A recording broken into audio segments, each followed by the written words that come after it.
battlefield. So the 107th Brigade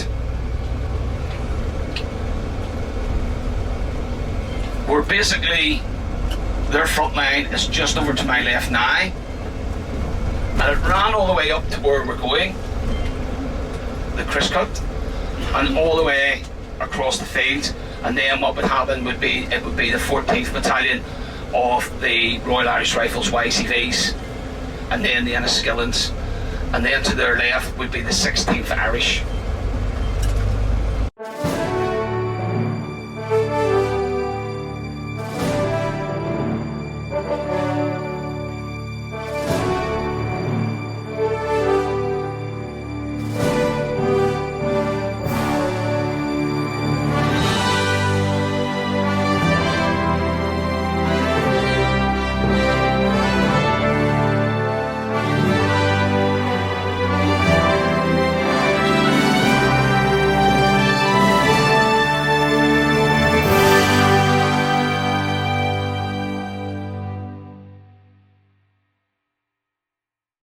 Was one of the things that I done and asked when I first came over.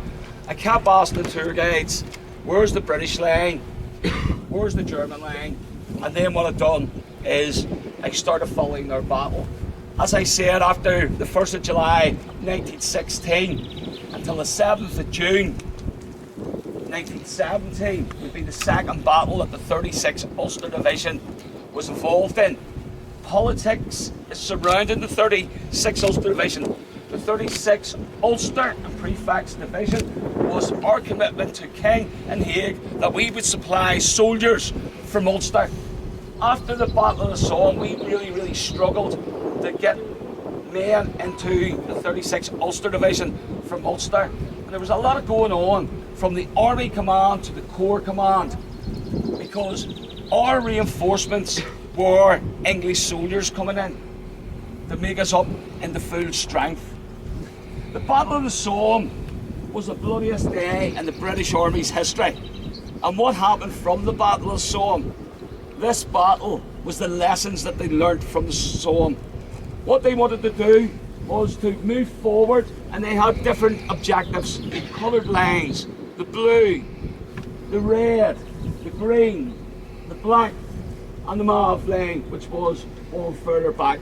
And what happened was, when they were attacking, one company would get their objective, hold the trench, and what they learnt was the next one would come forward, mopping up any enemy that was missing, and then move on to the next objective. That is called leapfrogging. That is actually used in the British Army. What they realised as well from the Battle of the Somme, when they lost all their officers, some soldiers didn't know what to do. So there was an emphasis on your junior NCOs, your senior NCOs, that if anything happened to the officers, they were to take over the attack. And what they learnt was, hold on here, walking forward as a mass doesn't work. So what we started doing was, it is the start of what we had known as platoon and section attacks. So if we come up to a strong point, rather than us all run forward, we're trying out flank them in small groups of people, so we're not getting heavy casualties. Communication was going to be key as well during this battle, and that's why it was so successful. The battlefield, straight ahead, everyone sees the church. That is the village of Whitesheet. Can everyone see the church? Where I am there, yep, that is Messines. The 36th Ulster Division was, if you follow Messines on down, yep, you see another wee tree line, follow it down slightly and there's a little farm. From there, over to here. So the 36th Ulster Division was not taking Messines, nor was it to take Whitesheet.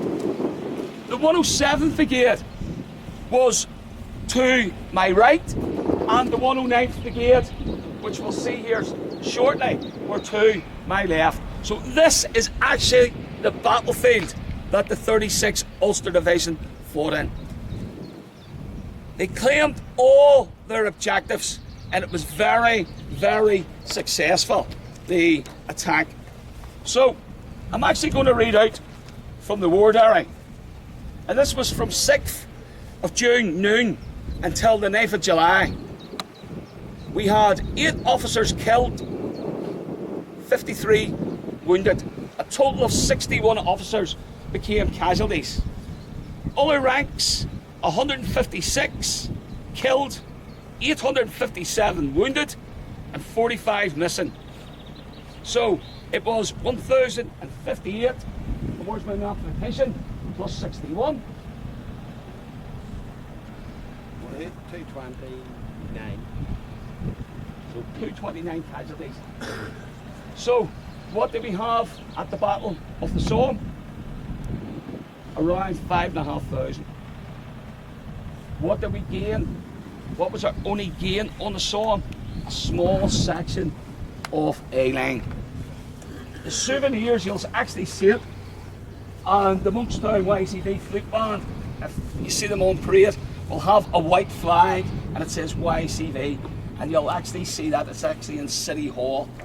Joe McCormick was able to get a copy of it, and you actually see the soldiers all holding all their artifacts. They were able to get the German helmets and other artifacts during this battle. So is everyone clear? You can see that we weren't to take white sheet, we weren't to take Messines. This was our battlefield straight in front of me.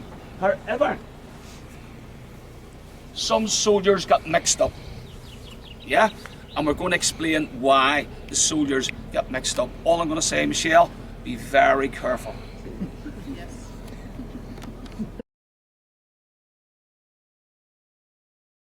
Spanbroekmolen Crater Memorial. It is also known as the Pool of Peace. The Spanbroekmolen Crater, also known not only as the Pool of Peace, Spanbroekmolen Crater, it's also known as Lone Tree Crater, is the site of the largest of 90 mines blown up by the British Army in the early hours of the morning of the 7th of June 1917. This signalled the launch of the Battle of Messines. This mine here was started by the 171st Tunnelling Company of the Royal Engineers on the 1st of January 1917. 6 months later, the mine was finished, and to celebrate its completion, 2 officers made their way to the chamber with 4 bottles of champagne and drinking glasses to celebrate that the mine was finally finished. The main charge for the mine was made up of 50-pound boxes of explosives, totaling 90,000 pound bomb. The main charge was finally complete on the 28th of June 1916 and officially completed according to the war diary on the 1st of July 1916. So when the Somme offensive was going on, we still had soldiers. Do you remember I was telling you, think of the trenches as one continuous line of trenches, all the way from the sea down to the Swiss Alps. Yep. And all the way through there, yes, you would have breaks in the line, such as rivers or nice, ordinary barriers and stuff like that. So, when we were tunnelling underneath, who do you think else is tunnelling? Germans. Yeah. And the miners, there's been a lot of good films coming out now, hasn't there? War Below. Give us one of them. War Below. The War Below, yeah. People also always think that the war was fought above ground. It wasn't. It was below ground, above ground, in the sky, and in the sea as well. Yeah? So that's one thing. So what happened was, the Germans knew that what the British were up to. They could hear them mining. And some of these miners, at the start of the war, tried to join up. And what do you think the miners' health was like? Bad lungs. 100%. Eyesight as well. And they were deemed, some of these guys were deemed unfit for actual service. So can you just imagine when they come to you and you've watched the film and said, let's go to France. A lot of these guys thought they were really, and they were. That was them as king and country, finally doing something towards the war effort. You heard the story when we were on the Somme down at Dartmoor about Lieutenant Henry Weber. 3 sons, aged 67. Cap on, every time he was told he couldn't join, what did he do? Try something else, and he finally got it. And you could even see in the letters that his wish was to bump in to one of the sons. You had 3 sons out here, and can you imagine being as a father? You want to try and get out and do your bit, but most importantly, Henry Weber was trying to hopefully bump into one of his sons. And in the letter he turns around and says also, as you said, there were higher ranks than him. So he's having a good laugh to himself. Well, I'm going to have to salute my sons, which was really good. So in a race against time, after we really had to rebuild the mind again, and we did. And it's during this time as well that the fighting, they would try and blow up the chambers. Can anybody tell me why mining records are so precise?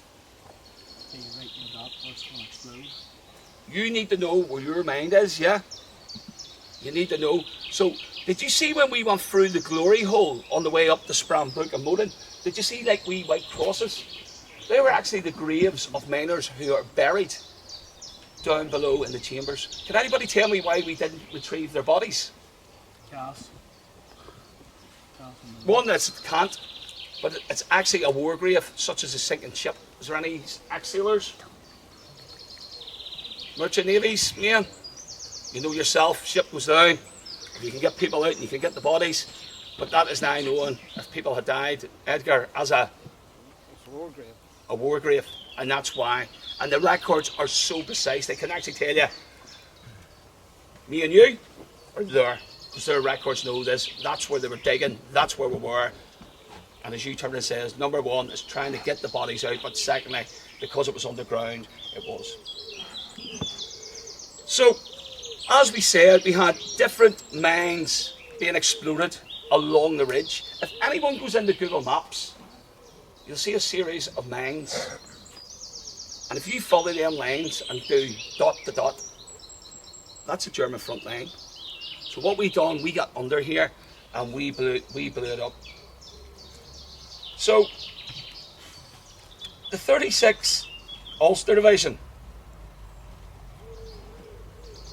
got a message from Major Hudstaff, the commander of the 171st Tunnelling Company, back to the headquarters, and they asked, is everything in place? Is everything going to go well? That should do. So they were waiting for this explosion, and at 03:10 hours, the attack happened in darkness. So this mine blows up, as well as the rest of them on the ridge, and the soldiers attack. Who's along this line? 36 Ulster Division. So, where's all my ex-soldiers? Hands up. Where's all my ex-soldiers?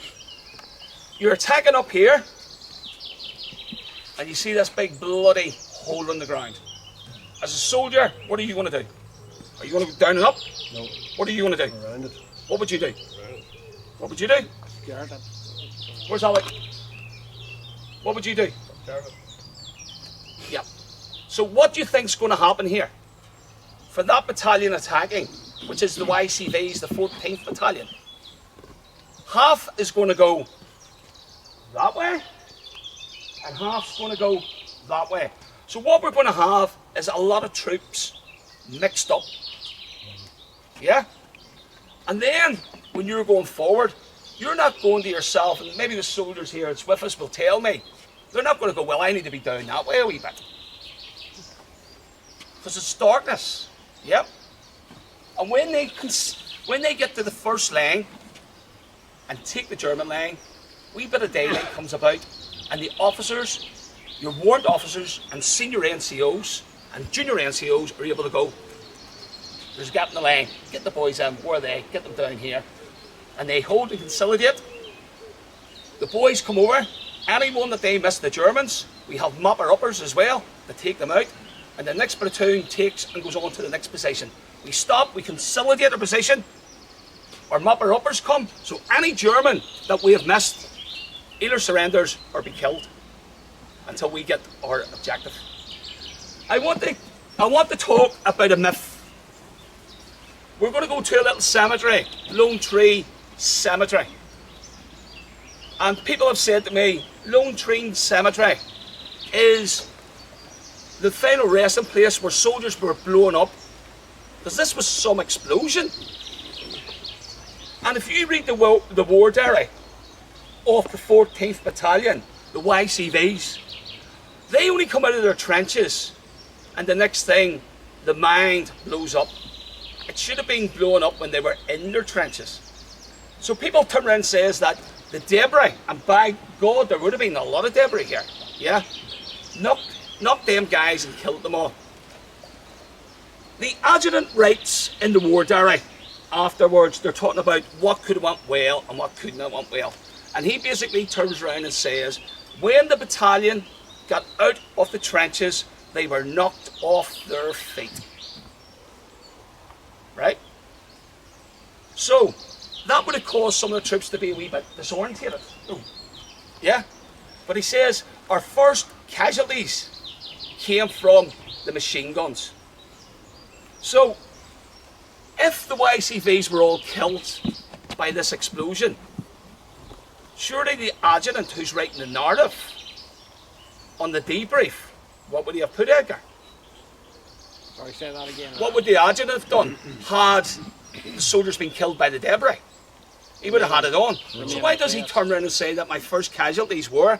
Now, there is some casualties that is hit by debris. You've heard, I've read a letter from a soldier that says that someone was struck in the head with a bit of debris. But they didn't cause that as many. They said that what happened was they were blown off their feet, it was darkness. So what he was basically saying, had it been a bit lighter, the boys would have been not disorientated. So a lot of people would turn around and say to you when you go to Lone Tree, there are all the casualties that's blown up. I would say that there was probably a couple, maybe, struck by debris, but it wasn't what people are saying about Lone Tree Cemetery. So, you know why it's clay, the rain, the water, and it's still part of the peace trail from the Messines peace project, and they call it the Pool of Peace. Messines also, to the left-hand side of the 36th Ulster Division, was the 16th Irish. A lot of people would turn around and say that's the first time that the 36th Ulster Division would have been in the trenches with an Irish. They're not. Because when the 36th Ulster Division, the 107th Brigade, is attached to the 4th Division, the Dubs, the Dublins guys are there. So they would have been in the trenches with the Dublin guys there as well. And they would have had a lot of integration. Yes, this is the first battle that they're in. Yeah? And to the left is the 16th Irish. Yep. So you have 2 battalions on a company front, 107th, 2 companies of the 109th, 2 battalions, yeah, and then you had 16th Irish. Okay, guys, what I want to do is, where's Keith?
is exactly where the battle line goes. And the battle line goes in a half moon shape. Yeah. All the way down. Once we get to a road, the main road up the white sheet, it's actually called Suicide Road. Can anybody tell me why it's called Suicide Road, or have a guess? Being on that road during World War I was suicide because it was one of the main transport routes for things to get up, because it was a road, and what the Germans done, they don't want to get supplies to the troops and stuff like that, and they knew that it was being used as transport lines, so that's what it's actually called in the trench map, Suicide Road. So it gives you a bit of appreciation, doesn't it? How close. And where Keith is, if you still go down in a half moon shape, all the way around like that, is where the British front line was. Mostly all in the lower ground. The Germans were on the higher ground. Does that sort of bring it a wee bit of life to you? Is the way sometimes you look and you go, so that's where we are now. What we're going to go to now, guys, is Lone Tree Cemetery. The Royal Irish Rifles have 56 men that's buried there. The youngest is Robert Colvin, who is 18 years of age, from the Central Antrim Battalion. And it's all mostly 36 Ulster Division casualties. Okay, Keith! We'll start walking. Things like that, you'll be able to download it. You can actually see now why so important Lone Tree Cemetery is to the 36 Ulster Division. Because look at the date. The vast majority of these men fell during the Battle of the Somme. Sorry, the Battle of Messines, should I say. And as I turned around and said, there'd be 156 other ranks killed from the 6th, 12 o'clock noon on the 6th of June to the 9th of June. And these are some of the casualties. So when we capture the battlefield, we have to send out and bring in the bodies, and these are all the bodies that is brought in. Second Lieutenant Ferris, his father was the first minister of Windsor Presbyterian Church in Lisburn Road near Windsor Park. Yep, they just lived off the Knock Road. Also what we have is, during this battle, Captain Gallagher from the Royal Enniskillen Fusiliers was wounded, and he basically lifts up the rifle, the pistol, and carries on and says that's not going to stop us. And the war diary actually recommended him for the Victoria Cross. And why he wasn't given the Victoria Cross, there's other people that turn around and says it was political. There was only so many it was given out in battle, but you'll see Captain Gallagher's picture up there at the grave as well. And it's a whole write-up the Enniskillens have in their war diary about the actions. And me and Jim, when we're en route to our next location, is going to tell you the full story of Captain Gallagher. So, Piper, if you could play, and this is what it's about, guys, going about paying homage to our fallen.